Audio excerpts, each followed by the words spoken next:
দখলদার ইসরায়েলি বাহিনী এবং ইরান প্রথমে যুদ্ধ চলছে। আমাদের হাতে এসেছে ভয়ঙ্কর সব আপডেট। আন্তর্জাতিক সংবাদ, শুরুতেই সংবাদ শিরোনাম। ইসরায়েলি ইরানের অতর্কিত ক্ষেপণাস্ত্র হামলা, ব্যাপক ক্ষয়ক্ষতি। ইরানের দিকে যাচ্ছে পারমাণবিক শক্তিচালিত যুক্তরাষ্ট্রের বৃহত্তম রণতরী। ইসরায়েল মধ্যপ্রাচ্যের ক্যান্সার, বলেছে উত্তর কোরিয়া। দ্রুত ফুরিয়ে আসছে ইসরায়েলের প্রতিরক্ষা ব্যবস্থা অ্যারো ইন্টারসেপ্টর। ইরান কি রাশিয়ার কাছে সামরিক সহযোগিতা চেয়েছে, যা জানালেন পুতিন। পরমাণু প্রকল্প নিয়ে ইরানকে যে প্রস্তাব দিলেন পুতিন। তখন শুনছিলেন সংবাদ শিরোনাম। এবারে বিস্তারিত, তবে অনুরোধ থাকবে ভিডিওটিতে একটি লাইক করবেন এবং কমেন্ট করে জানিয়ে দেবেন আপনার মূল্যবান মতামত। এছাড়া আমাদের চ্যানেলে নতুন হয়ে থাকলে চ্যানেলটি সাবস্ক্রাইব করে আমাদের সাথে থাকবেন। ইসরায়েলে ইরানের অতর্কিত ক্ষেপণাস্ত্র হামলা, ব্যাপক ক্ষয়ক্ষতি। টানা সপ্তম দিনের মতো ইসরায়েল ও ইরানের মধ্যে পাল্টাপাল্টি হামলা চলছে। ইরানের ফার্স ও তাসনিম বার্তা সংস্থা জানিয়েছে, ইরান আবারও নতুন করে ইসরায়েলের ওপর সিরিজ ক্ষেপণাস্ত্র হামলা চালিয়েছে। কাতার ভিত্তিক সংবাদ মাধ্যম আল জাজিরার লাইভ খবরে বলা হয়েছে, তেল আবিব ও জেরুজালেমে প্রচণ্ড বিস্ফোরণের শব্দ শোনা গেছে। ইসরায়েলি গণমাধ্যম জানিয়েছে, অন্তত 4টি ক্ষেপণাস্ত্র ইসরায়েলের বিভিন্ন স্থানে আঘাত এনেছে। টাইমস অব ইসরায়েল লিখেছে, ইরানি হামলায় ব্যাপক ক্ষয়ক্ষতি হয়েছে। ইসরায়েল দাবি করেছে, তাদের বীরসেবা শহরের একটি হাসপাতালে ইরানের ছোড়া ক্ষেপণাস্ত্র আঘাত এনেছে। প্রতিবেদন অনুযায়ী এই হামলায় বেশ কয়েকজন আহত হয়েছেন এবং হাসপাতালে বড় ধরনের ক্ষয়ক্ষতি হয়েছে। বিবিসির লাইভ প্রতিবেদনে বলা হয়েছে, ইসরায়েলের রামাতগান এলাকায় ক্ষতিগ্রস্ত স্থানের কিছু ছবি প্রকাশ পেয়েছে। শুধু সোরোকা হাসপাতাল নয়, ইসরায়েলের আরও অনেক জায়গায় হামলার ফলে ব্যাপক ক্ষয়ক্ষতি হয়েছে। আল জাজিরা তাদের লাইভ প্রতিবেদনে সর্বশেষ জানিয়েছে, ইরানের এই হামলায় ইসরায়েলে অন্তত 30 জন আহত হয়েছে। ইরানের দিকে যাচ্ছে পারমাণবিক শক্তিচালিত যুক্তরাষ্ট্রের বৃহত্তম রণতরী। মার্কিন নৌবাহিনীর নতুন এবং বৃহত্তম বিমানবাহী রণতরী ইউএসএস জেরাল্ড আলফোর্ড ভূমধ্য সাগরে মোতায়েনের জন্য প্রস্তুত বলে জানা গেছে। ইরান ইসরায়েল সংঘাতের মধ্যে এটাই ওই অঞ্চলে সবশেষ বড় সামরিক পদক্ষেপ। সিএনএনের জ্যেষ্ঠ প্রতিবেদক জ্যাকারি কোহেনের বরাত দিয়ে আরেক মার্কিন গণমাধ্যম নিউ ইয়র্ক পোস্ট বুধবার 18 জুন এ খবর জানিয়েছে। এতে বলা হয়, যুক্তরাষ্ট্রের 1100 ফুট উচ্চতার পারমাণবিক শক্তি চালিত রণতরী ইউএসএস জেরাল্ড আর ফোর্ড আগামী সপ্তাহের মধ্যেই ইউরোপে মধ্যপ্রাচ্যের কাছে পাঠানো হবে বলে ধারণা করা হচ্ছে, যা এই অঞ্চলের তৃতীয় মার্কিন বিমানবাহী রণতরী হিসেবে বিবেচিত হবে। সূত্রের বরাত দিয়ে প্রতিবেদনে বলা হয়, $13 বিলিয়ন এই ক্যারিয়ারটি সম্ভবত গত বছরই ভূমধ্য সাগরে মোতায়েনের পরিকল্পনা করা হয়েছিল। তবে ইরান ইসরায়েল সংঘাতের পরিপ্রেক্ষিতে রণতরীটি মধ্যপ্রাচ্যের কাছে পাঠানোর মার্কিন সিদ্ধান্তকে সহজভাবে দেখছেন না অনেকেই। কারণ যুক্তরাষ্ট্র যে কোনো সময় ইরানে হামলা চালাতে পারে বলে আশঙ্কা রয়েছে। বলা হচ্ছে, জেরাল্ড ফোর্ড ইউএসএস কার্ল ভিনসেনের সাথে যোগ দেবে, যা ইতোমধ্যে পারস্য উপসাগরে রয়েছে, এবং ইউএসএস নিমিচ, যেটি এই সপ্তাহের শুরুতে দক্ষিণ পূর্ব এশিয়া থেকে পাঠানোর ঘোষণা দিয়েছে যুক্তরাষ্ট্র। এছাড়া বুধবার প্রকাশিত এক খবরে বলা হয়েছে, ইরানের আশপাশে সামরিক উত্তেজনা বৃদ্ধির অংশ হিসেবে বাহরাইনের একটি মার্কিন নৌঘাঁটি ত্যাগ করেছে যুক্তরাষ্ট্রের আরও বেশ কয়েকটি যুদ্ধজাহাজ। সূত্র নিউ ইয়র্ক পোস্ট। দ্রুত ফুরিয়ে আসছে ইসরায়েলের প্রতিরক্ষা ব্যবস্থা অ্যারো ইন্টারসেপ্টর। ইরানি ব্যালিস্টিক ক্ষেপণাস্ত্র মোকাবেলায় এখনই সংকটে ইসরায়েল। ওয়াল স্ট্রিট জার্নালের এক প্রতিবেদনে বলা হয়েছে, দেশটির প্রতিরক্ষা ব্যবস্থা অ্যারো ইন্টারসেপ্টর দ্রুত ফুরিয়ে আসছে। পরিস্থিতি আঁচ করে আগেই স্থলে, আকাশে ও সমুদ্রে সহায়তা বাড়িয়েছে যুক্তরাষ্ট্র। অপারেশন ট্রু প্রমিস 3 ঘোষণার পর ইসরায়েলকে লক্ষ্য করে শত শত ক্ষেপণাস্ত্র ছুড়েছে ইরান।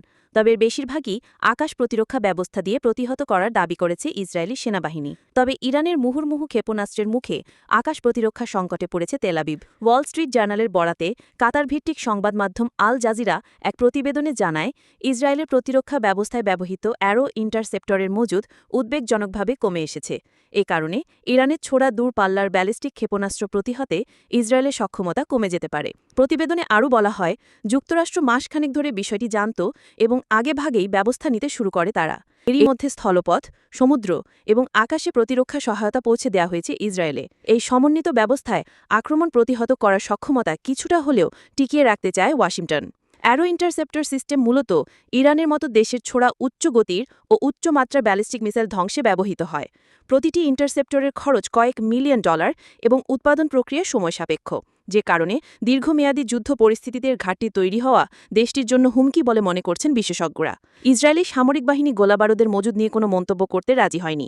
তবে পরিস্থিতি বিশ্লেষণে বোঝা যায়, যুদ্ধ দীর্ঘ হলে অস্ত্রভাণ্ডারের ঘাটতি আরও প্রকট হতে পারে। বিশেষজ্ঞরা বলছেন, প্রতিরক্ষা সরঞ্জামে পশ্চিমা সহায়তা না থাকলে ইসরায়েলে বড় বিপর্যয় ডেকে আনতে পারে এই ঘাটতি। ইরান কি রাশিয়ার কাছে সামরিক সহযোগিতা চেয়েছে, যা জানালেন পুতিন।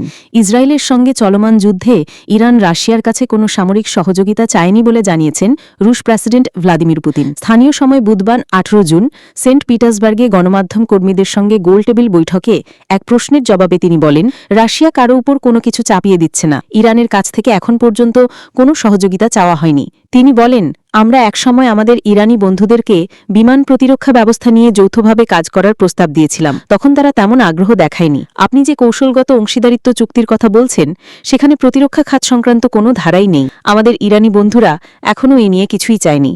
এদিকে ইসরায়েল ইরান সংঘাত নিয়ে উদ্বেগ জানিয়েছেন জাতিসংঘ মহাসচিব আন্তোনিও গুতেরেস।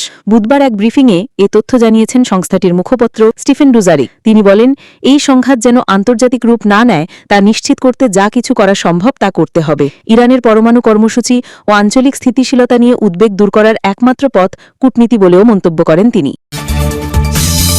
ইসরায়েল মধ্যপ্রাচ্যের ক্যান্সার, বলেছে উত্তর কোরিয়া। ইরানের ওপর দখলদার ইসরায়েলের সাম্প্রতিক হামলার তীব্র নিন্দা জানিয়েছে উত্তর কোরিয়া। এই হামলা মধ্যপ্রাচ্যে নতুন করে একটি সর্বাত্মক যুদ্ধের আশঙ্কা সৃষ্টি করছে।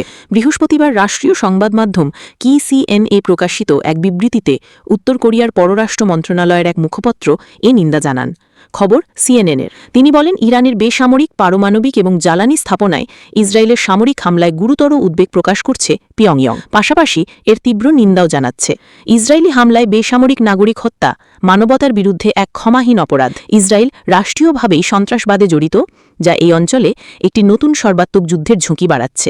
পাশাপাশি ইরান ও ইসরায়েলের মধ্যকার চলমান সংঘাতে যুক্তরাষ্ট্র এবং ইউরোপীয় দেশগুলোকে হস্তক্ষেপ না করতে সতর্ক করেছে উত্তর কোরিয়া। পররাষ্ট্র মন্ত্রণালয়ের মুখপত্র বলেন, বিশ্বে বর্তমান গুরুতর পরিস্থিতি স্পষ্টভাবে প্রমাণ করে যে যুক্তরাষ্ট্র এবং পশ্চিমা দেশগুলোর সমর্থিত পৃষ্ঠপোষকতাহীন ইসরায়েল মধ্যপ্রাচ্যে শান্তির জন্য একটি ক্যান্সার সদৃশ্য সত্তা। তারা বৈশ্বিক শান্তি ও নিরাপত্তা ধ্বংসের মূল হোতা।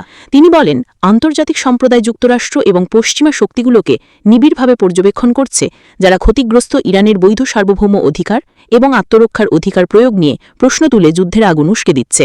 উত্তর কোরিয়ার এই মন্তব্য এমন সময় এলো যখন মার্কিন প্রেসিডেন্ট ডোনাল্ড ট্রাম্প বলেছেন যে ইরানের প্রতি তার ধৈর্য ফুরিয়ে গেছে। এ পরিস্থিতিতে ওয়াশিংটনকে সংযত থাকার আহ্বান জানিয়েছে উত্তর কোরিয়া।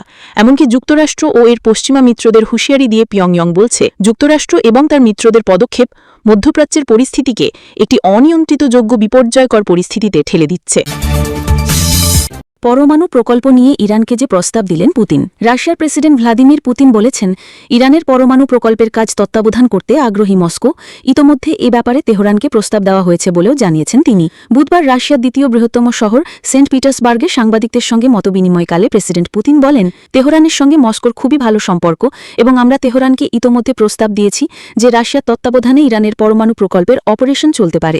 রাশিয়া ইরানের জাতীয় স্বার্থ সম্পর্কে ওয়াকিবহল এবং তেহরান যদি চায় সেক্ষেত্রে ইরানের ইউরেনিয়ামের মজুদ বেসামরিক ও শান্তিপূর্ণ খাতে ব্যবহারের ব্যাপারটি তত্ত্বাবধান করতে পারবে রাশিয়া। তবে অবশ্যই তেহরান যদি চায় কেবল তাহলেই এটা হতে পারে। পুতিন জানান, ইরানের বন্দর শহর বুশেহরে 2টি পারমাণবিক চুল্লি তৈরি করছে ইরান এবং এই চুল্লি নির্মাণ সংক্রান্ত যাবতীয় কাজকর্ম তত্ত্বাবধানের দায়িত্বে আছেন রাশিয়ার বিজ্ঞানীরা। তিনি আরও বলেন, ইসরায়েলের প্রধানমন্ত্রী বেঞ্জামিন নেতানিয়াহুর সঙ্গে টেলিফোনে তার কথা হয়েছে এবং নেতানিয়াহু আশ্বাস দিয়েছেন যে বুশেহরে নির্মিতব্য পারমাণবিক চুল্লি এলাকা ও তার আশেপাশে আঘাত করবে না ইসরায়েল। চলমান ইসরায়েল ইরান সংঘাতে রাশিয়া ইরানকে আধুনিক অস্ত্রশস্ত্র দিয়ে সহযোগিতা করবে কিনা এমন প্রশ্নের উত্তরে পুতিন বলেন, গত জানুয়ারিতে তেহরানের সঙ্গে মস্কোর কৌশলগত অংশীদারিত্ব সংক্রান্ত একটি চুক্তি হয়েছে, কিন্তু সেখানে সামরিক সহায়তা প্রদানের ব্যাপারটি উল্লেখ করা নেই। তাছাড়া তেহরান এখনও অস্ত্র সহায়তার জন্য আমাদের কাছে আনুষ্ঠানিকভাবে অনুরোধ জানায়নি। তবে রাশিয়া মনে করে, বেসামরিক ও শান্তিপূর্ণ ক্ষেত্রে পরমাণু শক্তির ব্যবহারের ক্ষেত্রে ইরানের স্বার্থ রক্ষা করা এবং ইসরায়েলকে তার নিরাপত্তা সংক্রান্ত উদ্যোগ থেকে মুক্তি দেওয়া,